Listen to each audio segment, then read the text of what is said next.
WCYB. This is News 5 at 6. For the past month, I've been talking to people behind the scenes to learn more about the casino project. Today, I was able to sit down with Bristol, Virginia City Manager Randy Eads, and he was able to confirm my story.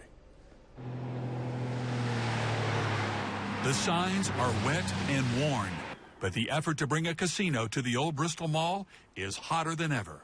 I've learned that the owners of the Bristol Mall and the co-partners in the Bristol Casino project, Clyde Stacy and Jim McLaughlin, have an agreement with Hard Rock International to manage the new casino. Hard Rock has a lot of experience doing just that. They manage and operate 12 casinos around the world.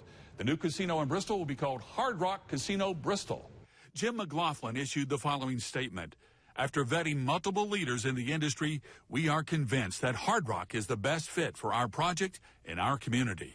This is as real as it gets. I think it's a complete game changer for our entire region.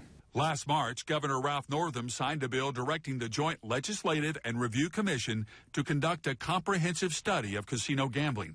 Members of that committee recently paid a visit to Bristol. I met with them, spent about 4 hours with JLARC, showed them Bristol, the good, the bad, and the ugly. I think really opened their eyes, and hopefully that will be shown in the report. The casino project still has 4 major hurdles. On Monday, the Joint Legislative Audit and Review Commission will release its findings of the gaming study.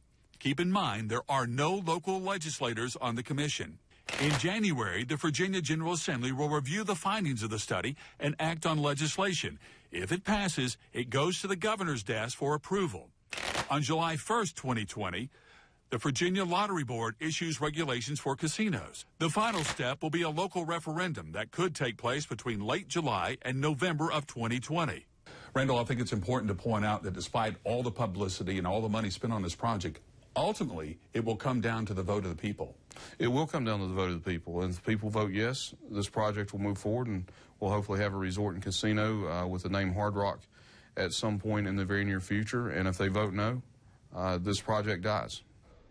Now, according to the casino's website, in the first year, the casino is expected to create 2,000 jobs and more than $26 million in tax revenue for the city of Bristol, Virginia. I've placed more information and photos of other Hard Rock casinos on our website, WCYB.com. Gambling has long been prohibited in Virginia, with a few exceptions like the lottery and wagering on horse races. So adding casinos would require a change of state law. That's why this is such a long and complicated process. When Governor Ralph Northam signed the casino bill back in March, it came with some conditions. He tasked the Joint Legislative Audit and Review Commission, or JLARC, to conduct a full study on the impact of casino gambling in Virginia. And today, JLARC released the contents of that study. The JLARC study was presented to the chairman of the Senate Committee on General Laws and Technology and the House Committee on General Laws. Today's report is only a projection, not a recommendation. The JLARC study was released late this afternoon. As you can see, there's a lot for legislators to go through, but the basic takeaway, a lot of tax revenue for the state of Virginia. The study found that casino and sports betting would provide an overall yearly increase in state revenues of about $370 million. While hurting the state's horse racing industry. $370 million seems to me like a pretty decent number of tax revenue. Oh, that's a lot of money for tax revenue, and it could help the state out a lot, and education funding, some things that we've not been able to pay for in the past. It would help a lot. The 2020 session of the General Assembly will still have to approve the casino bill early next year. If they do, Governor Northam is expected to sign it.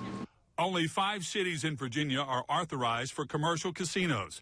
Bristol, Danville, Richmond, Norfolk, and Portsmouth. Each will have to hold a local referendum. Local voters, not the state, will make the final decision. When Hard Rock came on, was that the game changer? I think Hard Rock is a game changer. I think that was a big plus for the Bristol Casino. I think that puts us way ahead of any of the other localities that are looking at gambling. That puts us way ahead of the game and puts us out front. Delegate Kilgore says the JLARC committee did make a few mistakes. They estimate the median wage to be in the low $30,000 range. Kilgore says it's going to be higher, probably over $40,000 a year. And the study says it would take the casino 4 years to be up and running. I spoke with a member of the casino team. He assured me they could do it in half that time. And I just received a statement from the casino group. You can read more about that on our website, WCYB.com. Now, locally, there's a lot of excitement about the casino. Here's News 5's Angelique Ehrentalk with more on that.